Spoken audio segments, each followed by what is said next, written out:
Aquí Alejandro Campot, bienvenidos a la clase número 2 del curso de iniciación al tratamiento psicoanalítico. Vamos a trabajar la pregunta de ¿qué significa tomar la pastilla roja? Todos saben que el concepto de pastilla roja proviene de la película de los hermanos Wachowski, de las hermanas Wachowski, Matrix. Y de entrada, si estás acá y estás siguiendo estas exposiciones y te interesa nuestra perspectiva y no viste Matrix, detén esta clase. Deja de ver todo el contenido de este canal, anda a ver Matrix, la 1, la 2 y la 3.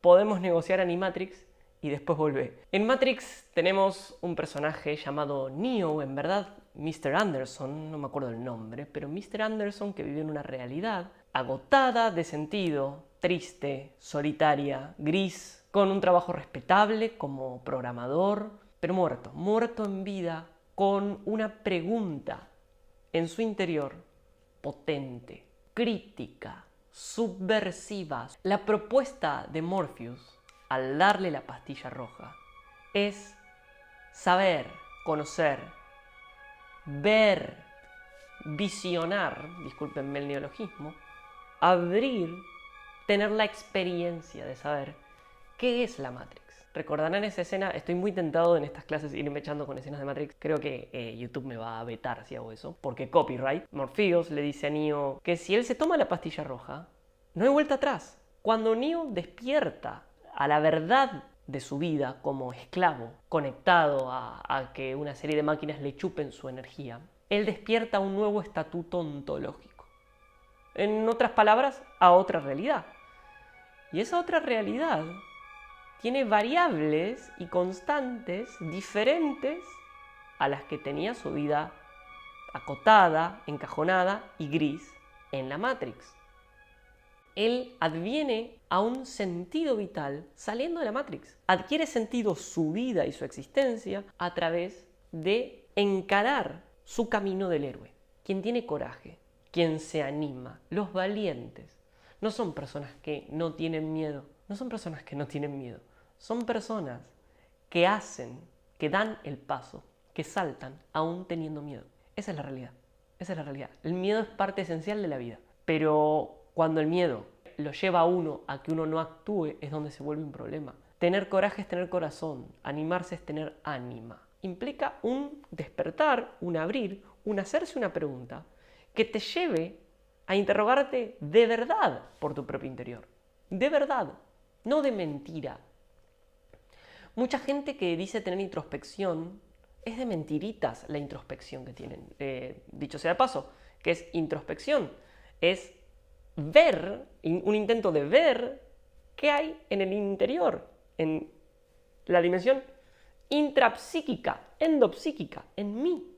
¿Qué hay en mí? La dimensión del coraje es muy importante y ya les he dicho que Ignacio Iglesias Colillas va a desarrollar una muy linda clase que ya la grabamos, va a desarrollar, no, ya desarrolló, yo la voy a publicar más adelante, una muy linda clase sobre qué hace que una persona sea analizable y qué hace que una persona no sea analizable, pero esencialmente y en términos abstractos, por ahora, quedémonos con esto. Una persona que está dispuesta a meterse con su verdad más esencial. Ahora, ¿de qué verdad hablamos? Voy a explicar qué implica el coraje de analizarse o el coraje de penetrar en nuestra verdad desde el psicoanálisis y desde la psicología budista. Freud, después de pasar por la hipnosis que implicaba la sugestión prohibidora, ¿no? ¿Se acuerdan? Esto ya lo vimos en el curso de introducción al psicoanálisis. Nada, si no lo vieron, les dejo en la esquina, en las esquinas, en cualquier esquina posible donde aparezca ese cartelito que los va a llevar a la clase 3 del curso de introducción al psicoanálisis, donde hablamos de hipnosis y los orígenes del psicoanálisis. Freud empezó practicando la hipnosis que aprendió de Charcot y Bernheim en Nancy. Luego pasó a usar la hipnosis como herramienta para ensanchar la conciencia, abrir la conciencia, ¿sí? Y luego derivó, bueno, obvio, pasó por la presión sobre la frente, ya lo trabajamos, y luego derivó en la técnica de la asociación libre. Ahora, ¿cuál es la invitación de la asociación libre? Es la invitación a tirarse al abismo de lo que a uno se le ocurre. tirarse al abismo, de decir absolutamente todo lo que se me pase por la cabeza. Es una apuesta enorme, gente, enorme. A ver, por ahí a veces lo decimos muy rápido y pasa desapercibido. Es literalmente que digas en voz alta todo, todo, incluso lo más de mierda que tenés, incluso lo peor. ¿Me entienden que en el fondo está la perversión escondida a través del mecanismo de la represión, de la Verdrängung? ¿Se acuerdan? Es eso lo que late en el fondo del infernum personal, de la sombra. Recuerden, por favor, a ver, pienso que por ahí estás viendo esto por primera vez.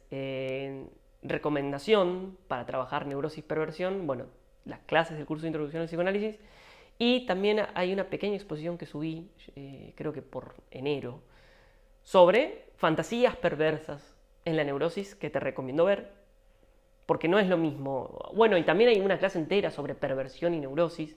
Pero no es lo mismo la psicopatía, la perversión, la neurosis. Hay que distinguir bastantes planos. Les decía que en el fondo la propuesta freudiana, ¿a qué nos invita Freud? Freud nos invita a una tortura china, ¿me entienden? Pero que en el fondo, que al fin de eso me lleva a una liberación, me lleva a una disolución del síntoma, me lleva a la cura. Obvio, todos queremos curarnos sin pasar por ahí. ¿Qué vivo?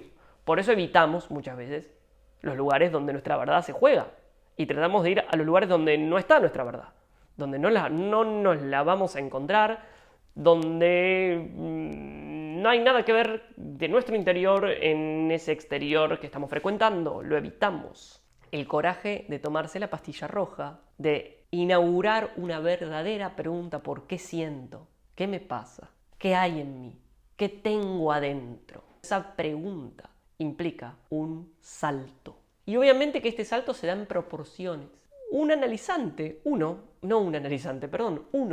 como sujeto analizante dice: voy a decir todo lo que se me ocurra, voy a eliminar mi censura.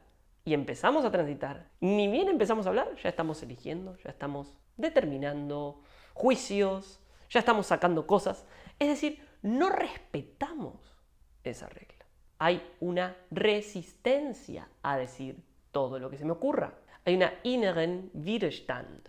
La Widerstand es aquello que se opone a esta apertura que implicaría un despertar de mi Matrix y un advenir a un estatuto ontológico de mi ser diferente, tal como suena. Lo digo de nuevo. El despertar, que implica el proceso interior, te lleva a un cambio del estatuto ontológico de tu ser. Es decir, un cambio en cómo vos te entendés, en cómo entendés la realidad. Eso implica entonces un pasaje a tu misión, a tu tikkun, como les decía en la clase pasada, a tu deseo, a tu propio camino del héroe.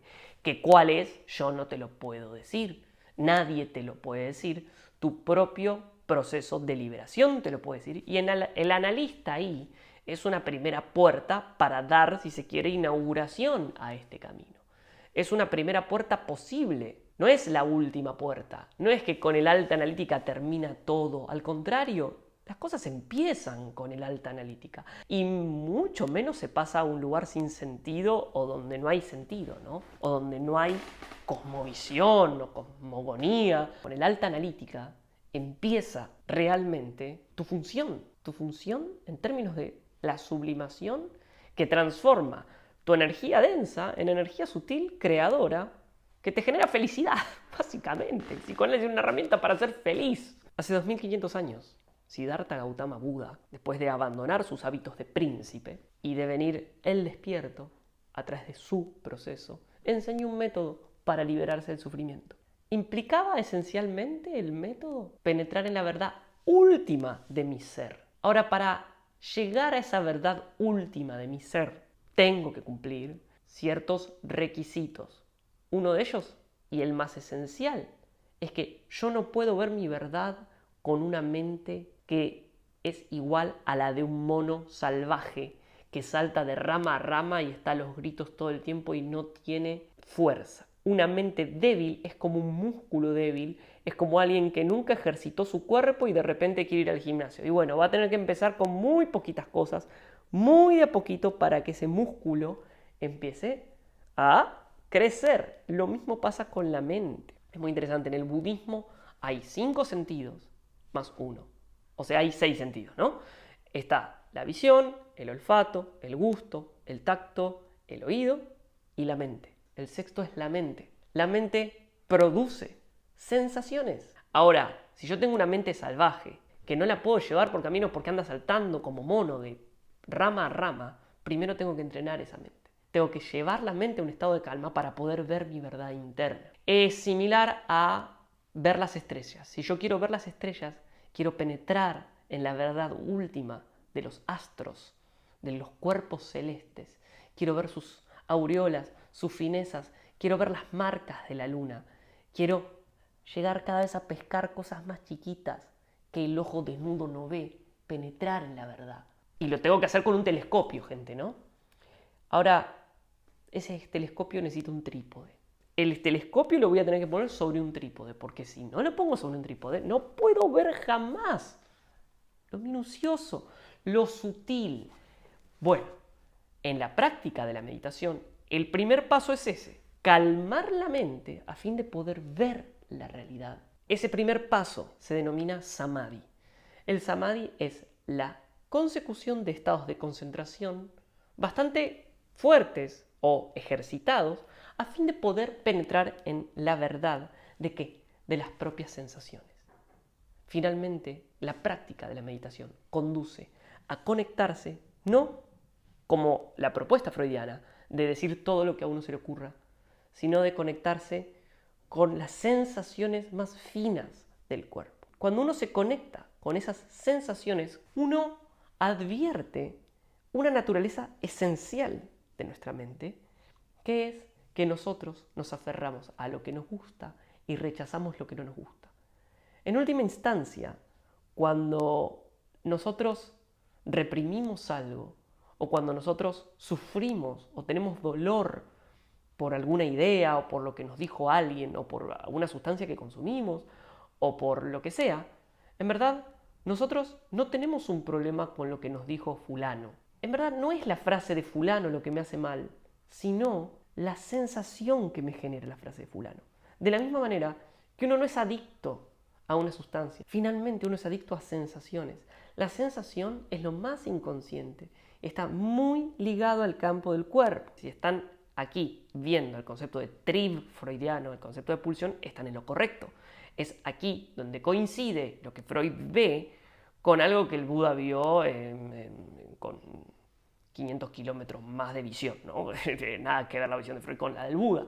Sin embargo, Freud descubre algo esencial y mega útil en el seno de una civilización que estaba más reducida que, bueno, no voy a usar metáforas. Al despertar a la naturaleza de esas sensaciones, uno puede observar que uno es obtuso en cómo uno aborda la propia verdad, porque estamos rechazando el dolor y aferrándonos al placer. Esto nos produce colisiones fuertísimas con la realidad y es el germen en sí de la neurosis, de la represión y del síntoma y de todos los nudos que se arman a partir de ese defilement, de esa forma inoperante, inútil, ignorante, ciega de hacer con la realidad. Entonces estamos tirándonos al abismo de ver nuestra sensación corporal interna. Ahora, para eso, la propuesta del Buda es: quédate quieto, ponete en posición de meditación y observa lo que hay en tu interior, para llegar finalmente a la liberación de que esas sensaciones que yo siento, en última instancia, son siempre impermanentes. Surgen, hacen un pico, parece que se quedan por un tiempo, pero inevitablemente se van. La ley de la impermanencia, anicca.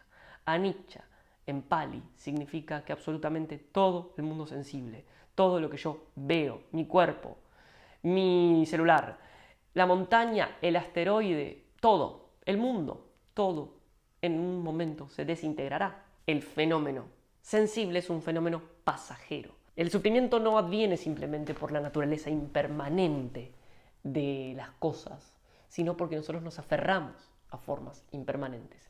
Queremos que se quede lo que nos gusta y queremos que se vaya lo que no nos gusta. ese formato, esa forma de hacer con nosotros mismos, nos genera sufrimiento, nos genera nudo. Toda esta voltereta para explicar qué. Para explicar que la entrada al interior, a las propias sensaciones, o a lo que uno se le ocurre desde la propuesta freudiana, son entradas que implican costo, que implican coraje. Y es justamente a partir de esa entrada donde comienza el trabajo del analista. El trabajo del analista comienza no interpretando. Y vaya que interpretar es fácil. Gente, interpretar es la parte más fácil que nos toca como analistas. Nuestra tarea más difícil no es interpretar. La interpretación es simplemente dar una lectura a partir de lo que a uno se le va armando de lo que al otro le pasa. Joya. Eso lo haces todo el tiempo cuando lees un libro, cuando ves una serie. Obviamente que lo haces a partir de ciertas coordenadas y porque tenés la experiencia, tenés ciertas variables que te permiten leer. Pero ahí no está la cosa. Porque que vos interpretes implica que vos sabés. Pero nosotros tenemos que llegar a que el otro sepa. Ahora, lo invitamos a saber. Abre tu mente, diga todo lo que se le ocurra. Y hete aquí, que no lo hace. No respeta esa regla. Adviene la resistencia. Y dentro de las resistencias, hay una resistencia en particular que te puede aniquilar el tratamiento. Y puede hacer que fracase. Los análisis no siempre son exitosos, muchas veces fracasan. Esta resistencia, que es como el enemigo más grosso, como el del Mortal Kombat, el que tenía un montón de manos, el jefe supremo, digamos, se llama repetición. La repetición, el acting out, es la resistencia por excelencia. Y lo peor de todo, bueno, la naturaleza de la cosa, es que esa repetición se va a transformar o se va a pasar al vínculo con vos, analista, generando la transferencia, Übertragung. Entonces, aquí empezó el trabajo posta, el trabajo verdadero, no es interpretar, no es ver qué le pasa, eso que se ocupe él, también vos ocupate vos también de entender bien su historia, pero tranquilo, tranquila, el tema importante viene en la transferencia, el manejo de la transferencia, la interpretación de la transferencia y tu propio análisis, tu propia apertura con vos mismo, con vos misma, tu propia visión de tu interior, porque la energía defensiva de la otra persona te va a agarrar a vos, te va a tomar a vos. Y uno tiene que estar atento ahí para no entrar, para verlo desde afuera y acompañar a la persona en ese proceso de repetición o de posesión para que pueda ver esto. Esto ya es el comienzo. Repasemos entonces lo que trabajamos hoy. Es muy sencillo, en verdad. No hubo muchas ideas hoy. Sencillamente, ¿qué es tomarse la pastillita roja? ¿Qué es hacerse una pregunta verdadera? Implica coraje. Y ese coraje implica un atravesamiento de lo real, del desierto de lo real, como les decía en la clase pasada, que nos lleva a el comienzo del trabajo. Cuando una persona realmente se dispone a hacer esto, es cuando el trabajo está empezando. Por eso estamos hablando de iniciación, de lo previo a un análisis. Bien, cuando empezó a hablar, empieza a venir la resistencia. Cuando la resistencia devenga repetición ciega y cuando esa repetición ciega devenga transferencia, es ahí donde el trabajo más grosso por el cual te pagan como analista hay que realizar, hay que ejecutarlo. La próxima clase vamos a trabajar cómo instruir a la persona en analizarse. Hay que enseñarle al paciente a analizarse. Que esté muy bien, nos vemos la próxima.